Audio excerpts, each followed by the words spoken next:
Hamas-Israel war and the rights of Palestinians. An analysis of Indian perspective.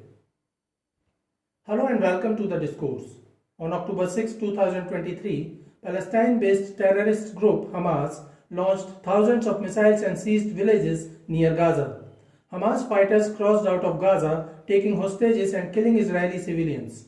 The leaders of Hamas declared that the attack was a response to the Israeli treatment of Palestinians at the al-Aqsa Mosque last week. However, the terror attack on Israel appeared to be a well-planned strategic operation. Another terror outfit, Hezbollah, supported by Iran, helped Hamas in planning out the attack on Israel to mark the 50th anniversary of the Yom Kippur War. Over 1,000 innocent Israelis, including 14 American citizens, were killed in the attack by Hamas.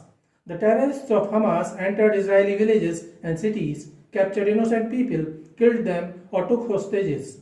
Among the captives are soldiers and civilians, including women, children, and older adults, mostly Israelis, but also some people of other nationalities.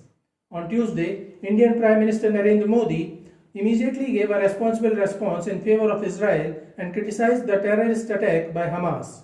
Israel formally declared war and ordered the largest call-up of reservists in the country's history. On Monday, Israel's defense minister announced a complete siege of Gaza. There will be no electricity, no food, no fuel, everything is closed. We are fighting human animals and we will act accordingly.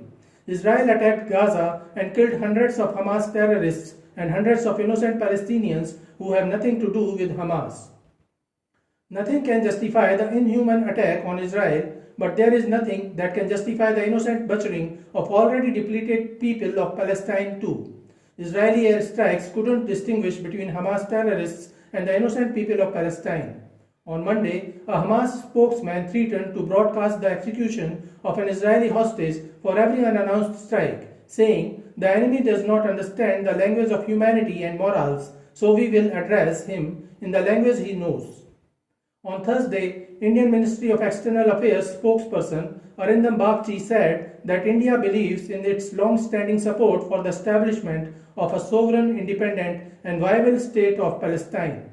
Indian position on the current situation is pretty clear. We cannot support any terrorist attack on the innocent people of Israel, nor can we support any organized attack by a recognized state on the innocent people of Palestine. War, peace and the state. War is no trivial subject. It's violence on the widest scale. On their best, wars can throw off the worst tyrannies and liberate the oppressed, but they can also bring about the worst atrocities. This is why it is necessary to properly examine the situation and always stick to the principles of humanity. It is necessary to have a fine understanding of when violence is justified. There is a difference between war and crime. Killing even a known criminal without due course of legalities is considered a huge crime. So what changes in a war?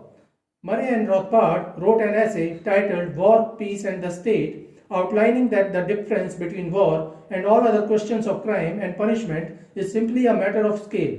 Everyone has a right to defend themselves, to resist and repel any invasion of their person or property, to extract restitution or exact punishment in response to an invasion, or to help someone else do the same. However, any violence committed against an innocent third party in response to a crime is itself a new crime.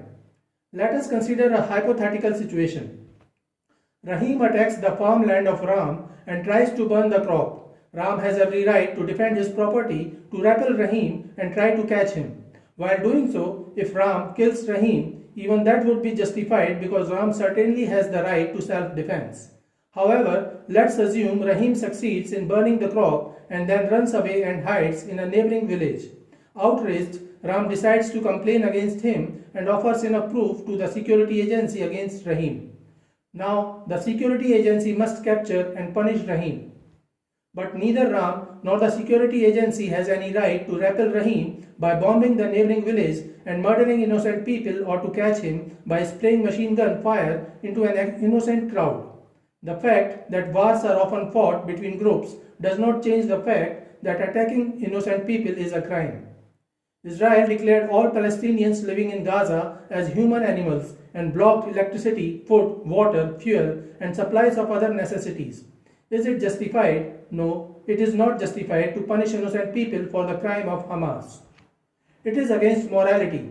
Israeli airstrikes are killing hundreds of Hamas terrorists, but they are also butchering hundreds of innocent citizens of Palestine, their women and toddlers, and while doing so, Israel is committing the same crime that Hamas did. Do Palestinians support Hamas? Hamas has been the de facto ruler of the Gaza Strip since 2006. They won the 2006 presidential and legislative elections. The election was judged by international observers to have been competitive and genuinely democratic. In fact, the European Union said that they had been run better than the elections in some members of countries of the Union and promised to maintain its financial support. In 2009, the Wall Street Journal interviewed Mr. Cohen, a Tunisian-born Jew who worked in Gaza for more than 2 decades. Hamas, to my great regret, is Israel's creation, said Mr. Cohen. Mr. Cohen watched the Islamist movement take shape, muscle aside secular Palestinian rivals, and then morph into what is today Hamas, a militant group that is sown to Israel's destruction. Instead of trying to curb Gaza's Islamists from the outset, Israel for years tolerated and, in some cases, encouraged them as a counterweight to the secular nationalists of Palestine Liberation Organization and its dominant faction, Yasser Arafat's Fatah. Israel's experience echoes that of the US, which during the Cold War looked to Islamists as a useful ally against communism. Anti-Soviet forces backed by America after Moscow's 1979 invasion of Afghanistan later mutated into al-Qaeda.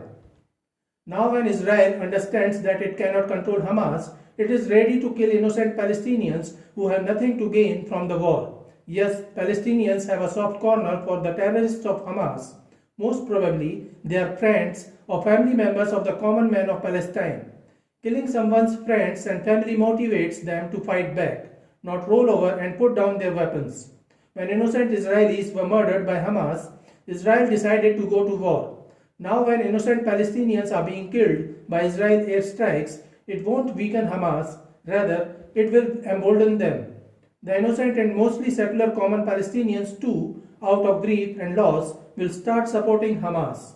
The same thing happened after 9/11 when, to take revenge on Osama bin Laden, the US and Britain attacked Iraq and then Afghanistan, killing millions of innocent Iraqis and Afghans. America's war in Iraq, Somalia, Yemen and Libya, and especially the covert war against the Syrian government from 2011 to 2017, created support for Ladenian political and religious radicalism and violent conflict throughout the region and into the northern and western Africa, and gave rise to various other more deadly groups like ISIS and Boko Haram.